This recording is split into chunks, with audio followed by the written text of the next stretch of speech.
Welcome, my dear students of class 10, to my history class. Today's points, as I mentioned, political impact, economic impact, cultural impact, social impact, and conclusion. The same topic, the Second World War. Today is the last day with you. I am clarifying all the points of the Second World War. If you have any doubt, any problem about this topic, the Second World War, you can ask me question during live class. But I think you have better understood the concept of all the lessons I have taught to you.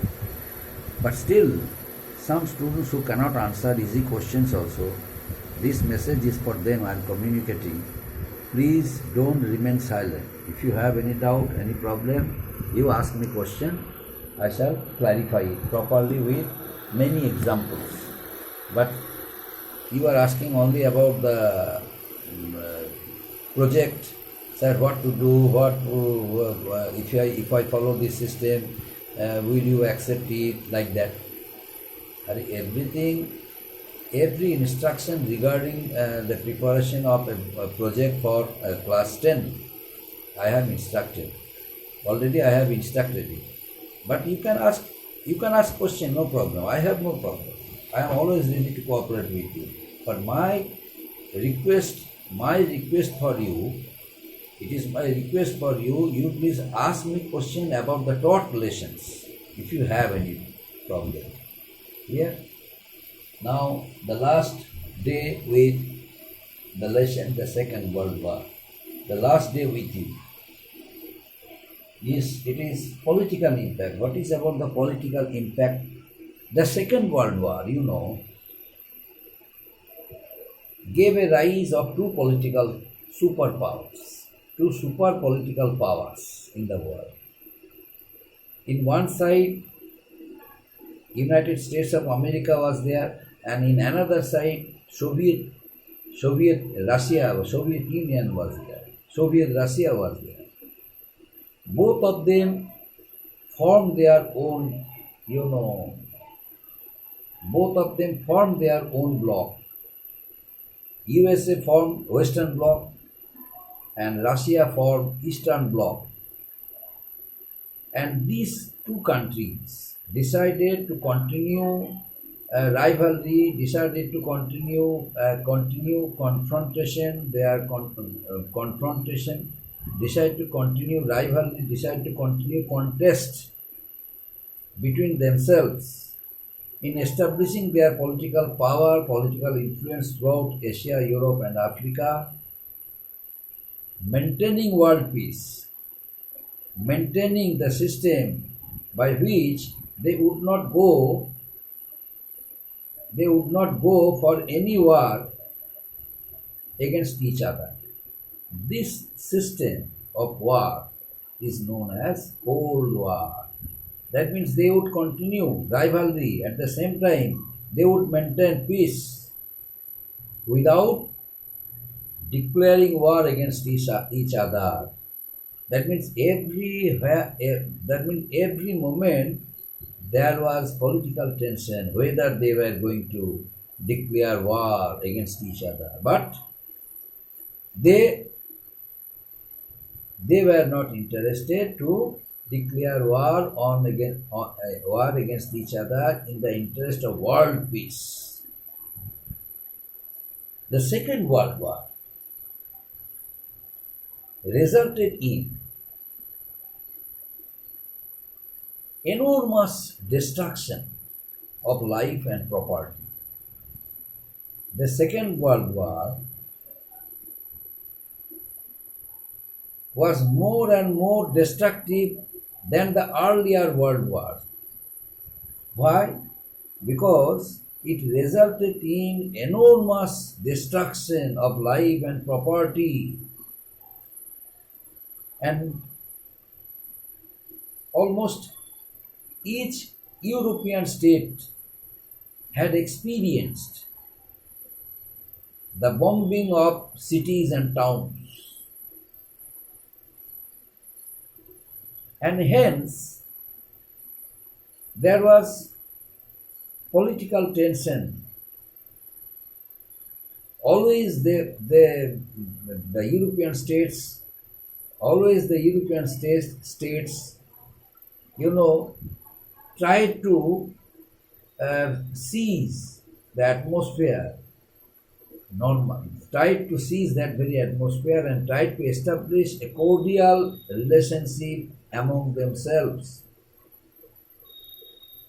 But there was no scope for it, because after the entire destruction of Europe,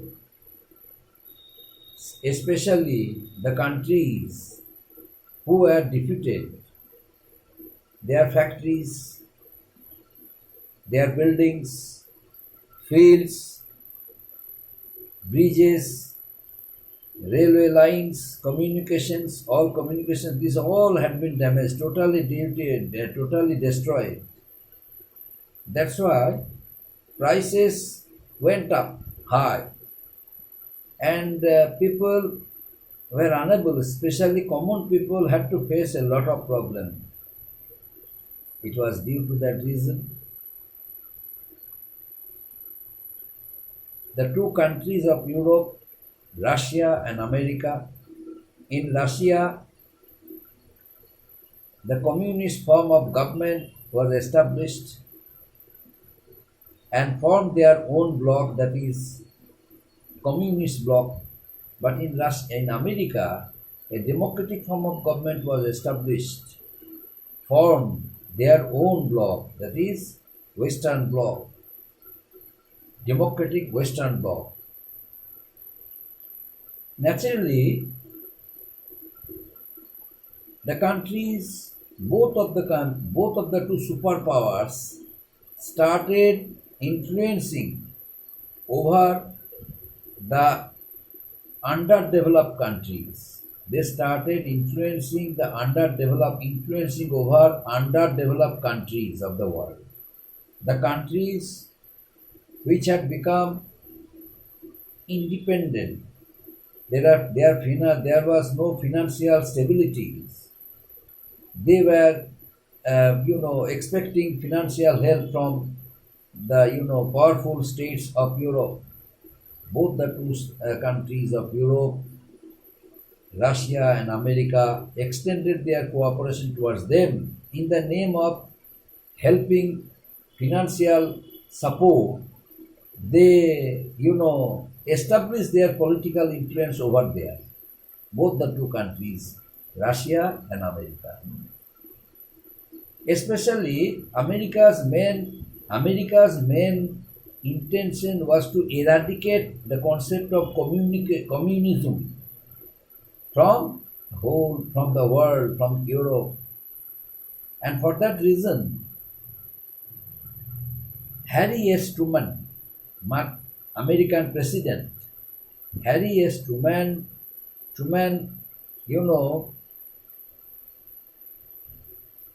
he also made one doctrine known as Truman Doctrine.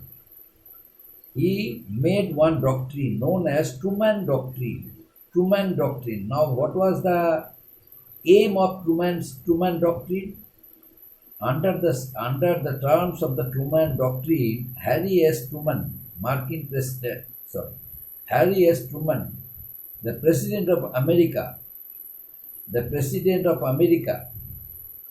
decided to help the underdeveloped countries by providing military and economic support. The countries which were basically underdeveloped, not self-sufficient, especially those countries affected by the concept of communism. In order to eradicate the concept of communism from the whole world, or especially Europe, Harry S. Truman, the President of America, signed the Truman Doctrine, and according to the terms of the Truman Doctrine, he agreed to help all the needy states of Europe affected by the concept of communism. His main aim was to bring them under the control of America from the clutches of communist Russia. Besides, America also made many alliances, many treaties. For example, NATO, North Atlantic Treaty Organization, America made. For example, America made SEATO, means Southeast Asia Treaty Organization. America also made CENTO, means Central Treaty Organization. These were the treaties made by America in order to provide their financial support, their military support for the needy countries of Europe who were underdeveloped. Recently, they became independent countries. Their financial stability had not become powerful, had not become stable. That's why, in order to strengthen their financial stability, these countries of Europe, America, and Russia extended their financial and military support for them. And it was due to that reason both the two countries of Europe, America, and Russia, they continued the system of Cold War throughout the whole Europe, throughout the Europe. And sometimes they reached under the brim of another world war. But they stopped using or they stopped using they stopped using examining or they stopped uh, examining the atom bomb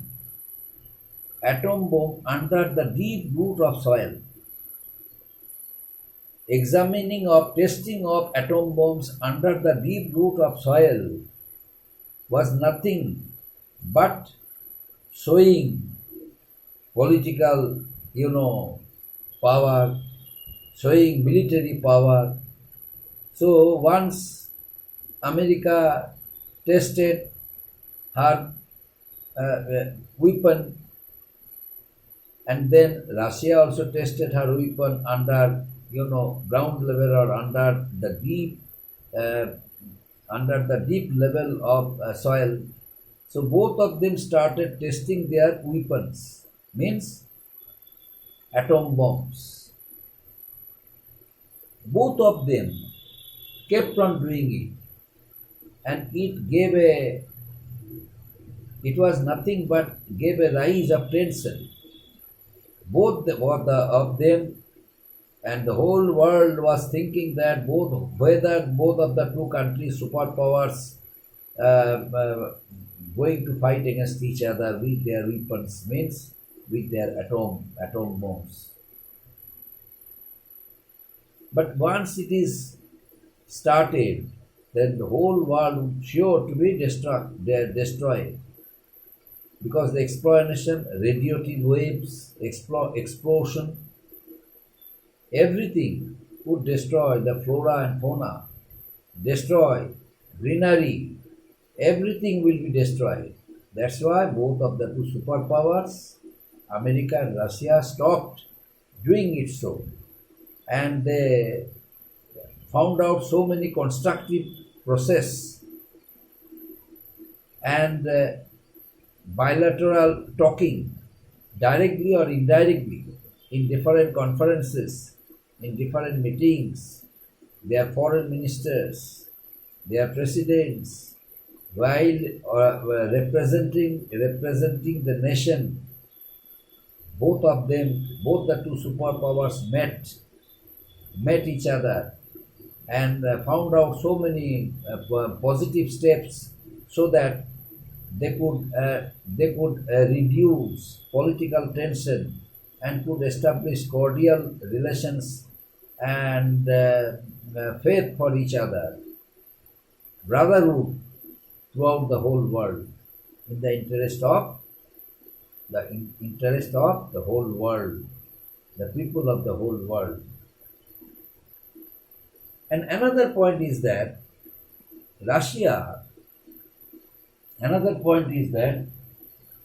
socially, both the two countries, Russia and America, socially, politically, economically, proved their skills You know, the concept of Nazism and fascism after the Second World War was abolished.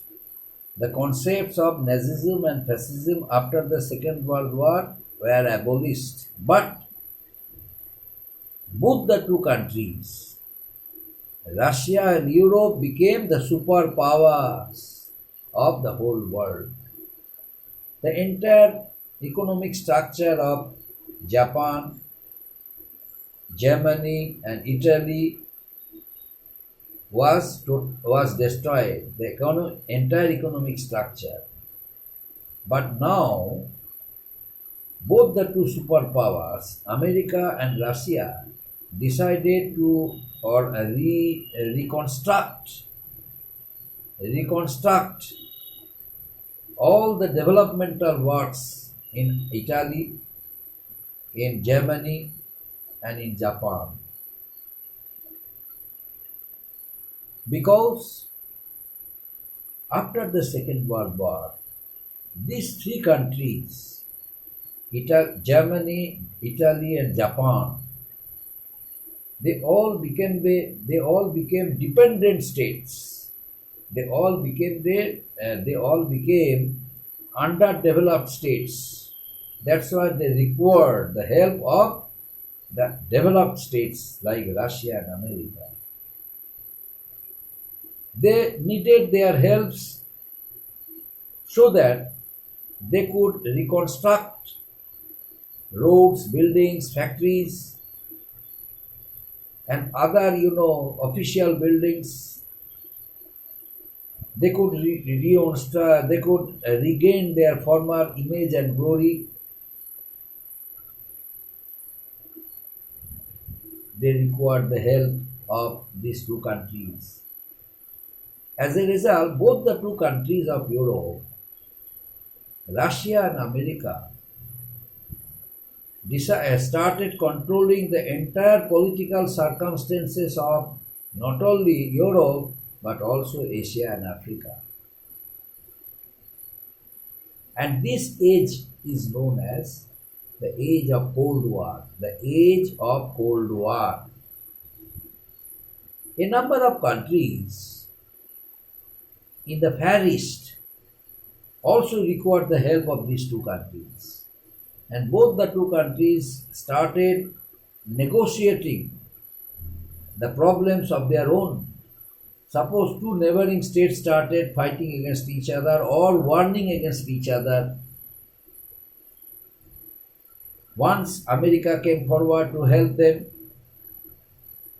and started bilateral talking. Russia also came forward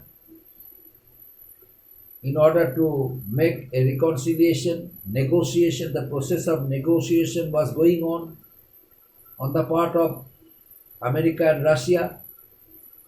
Sometimes they were able to pacify them, and sometimes they failed to do it so. But still, both of the two countries kept on doing it. They did not leave any hope. They did not leave any hopes. That's why many underdeveloped countries of the world depended on America and Russia for financial and military help and military support.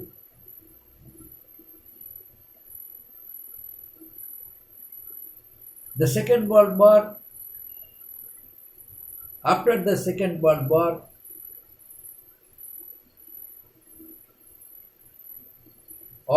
when it was going on, right that moment,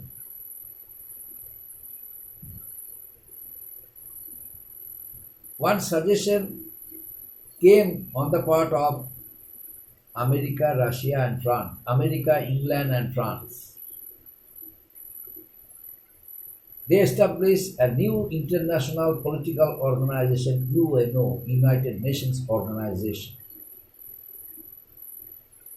in order to stop the possibility of another world war. in order to establish permanent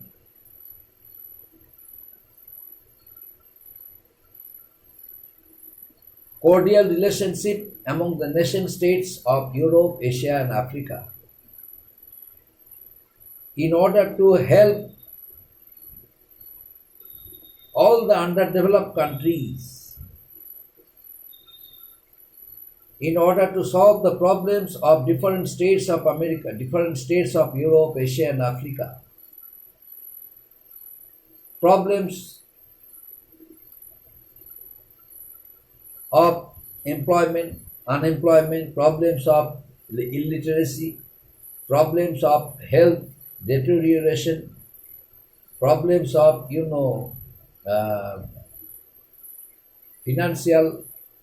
financial problem, political problem.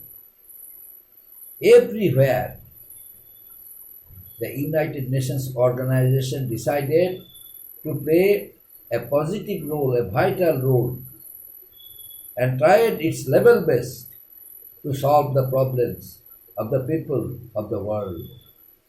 A number of branches also were established. I shall discuss this point when I shall teach you the United Nations organization. A number of branches also were opened under the guidelines of the United Nations organizations. How many branches were there established in order to ensure the security, the integrity, the sovereignty of the whole world, and in order to make the world free of political tension. Up to this, my dear students. Thank you.